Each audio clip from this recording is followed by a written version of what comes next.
Trump just signed a $550 billion trade deal with Japan, and this isn't just about tariffs and political headlines. More importantly, how does it impact you, the average American? Are you about to get a pay raise or a pink slip? This is about the price of the car you drive, the security of your job, and the future of your family's financial security. For weeks, we've heard the whispers. Now, it's official. But what's really inside this massive agreement? And forget the political spin. Let's break it all down.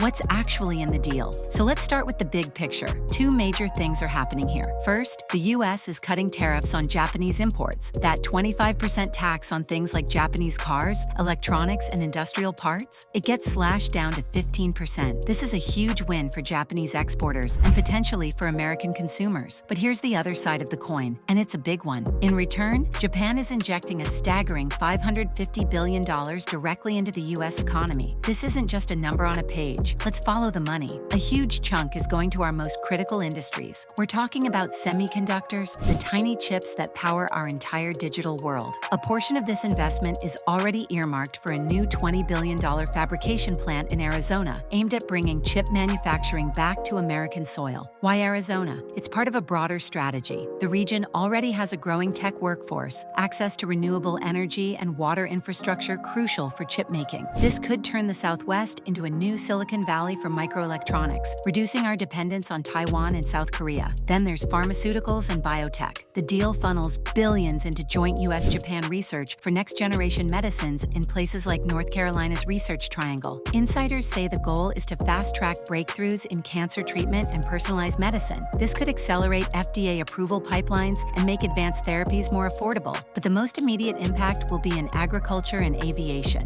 Japan has committed to buying 100 brand-new Boeing aircraft, a massive boost for American aerospace workers. And for our farmers who have been struggling, Japan is increasing its import of U.S. rice by 75%. Finally, they've agreed to simplify complex auto safety and emission rules, a long-standing barrier that made it tough to sell American-made cars in Tokyo. How does it impact you? A tale of two Americans. Okay, so billions of dollars in big industries. But what does this feel like on the ground? Let's meet two people whose lives are about to be changed by this deal. First, meet Sarah. She's a third-generation rice farmer from Arkansas. For years, she's been fighting against rising costs and uncertain international markets. For her, the news that Japan is buying 75% more American rice isn't just a headline, it's a lifeline. It means she can invest in a new harvester, pay her staff more, and maybe even take a vacation for the first time in a decade. It's a feeling of security she hasn't had in years. For Sarah and thousands of farmers like her, this deal feels like hope. Sarah's town has seen 4 farming families close shop in the past year alone. A boost like this doesn't just help her, it could revive local equipment dealerships, seed suppliers, and even school funding driven by agri-tax revenue. This ripple effect is what economic relief looks like on the ground. Now let's go to Detroit and meet Dave. He's worked on the assembly line at a major U.S. auto plant for 22 years. He's proud of the cars he builds, but he hears that the 25% tariff on Japanese cars is dropping to 15%, and his stomach sinks. He knows that Japanese automakers already have lower production costs. With this tariff cut, their cars will be even cheaper on the showroom floor. Dave's concern isn't just hypothetical. His plant already laid off 40 workers last year. If his plant loses a single contract or model line due to increased competition, he could be next. He worries if his plant will see production cuts. Will his overtime hours be slashed? Will the company decide to move production somewhere cheaper to compete? For Dave, this deal doesn't feel like hope. It feels like a threat, and that's the contradiction of modern trade deals. One American sees salvation, another sees sacrifice. It's not just numbers, it's people's lives, families, and futures on the line.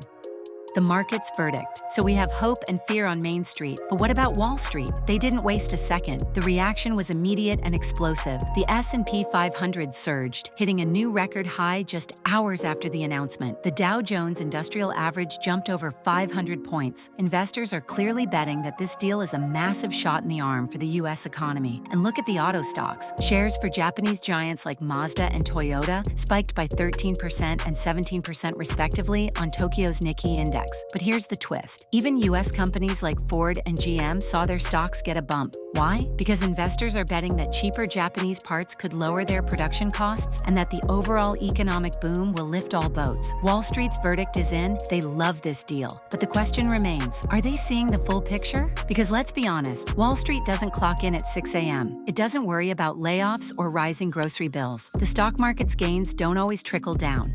the global power play. But make no mistake, this deal isn't just about money, it's about power. For years, the global economic stage has been a tense standoff, mainly between the U.S. and China. This U.S. Japan Pact is a calculated move. It sends a clear and powerful message to Beijing and also to the European Union. America is ready to forge new, powerful alliances on its terms. By strengthening its bond with Japan, the U.S. is creating a formidable economic bloc in Asia. Together, the U.S. and Japan account for over 30% of global GDP. This agreement consolidates that leverage, setting new trade standards without needing the World Trade Organization to mediate. It's an assertive step away from multilateralism toward bilateral dominance, and it's not stopping there. The fine print reveals similar smaller-scale agreements are being negotiated with the Philippines and Indonesia. This is a strategic pivot, making the Asia-Pacific the central battlefield for global economic dominance. It's a new great game, and the first move has just been made.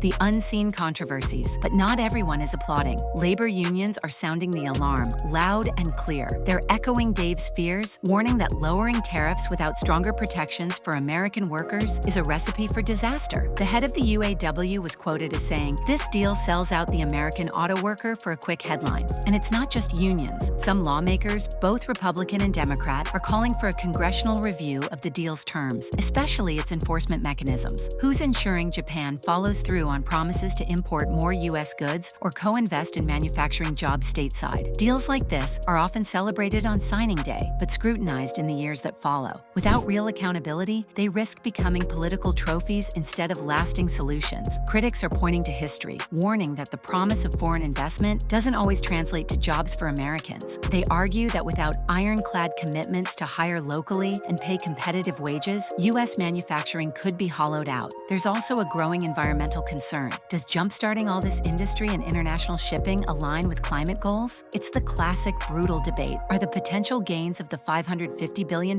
injection worth the very real risks to American jobs in Main Street? So from the price of your next car to the tech in your phone to the security of your 401k, this $550 billion deal will touch your life. It's a high-stakes gamble. Will it unleash a new era of American prosperity and power? Or will it backfire on the very people it was supposed to help, like Dave in Detroit? The story is still being written, and the consequences will unfold for years to come. Every trade deal is a bet on the future, and like any high-stakes gamble, it comes with winners, losers, and consequences we may not see until it's too late. What do you think? After hearing the details, are you optimistic or worried? We want to hear your story. Drop a comment below and tell us how this deal could affect your industry or your family. Your voice matters in this conversation. And if you want to stay ahead of the massive economic shifts happening right now, make sure you hit that like button, subscribe, and turn on notifications. We have more deep dives on U.S. trade news coming very soon.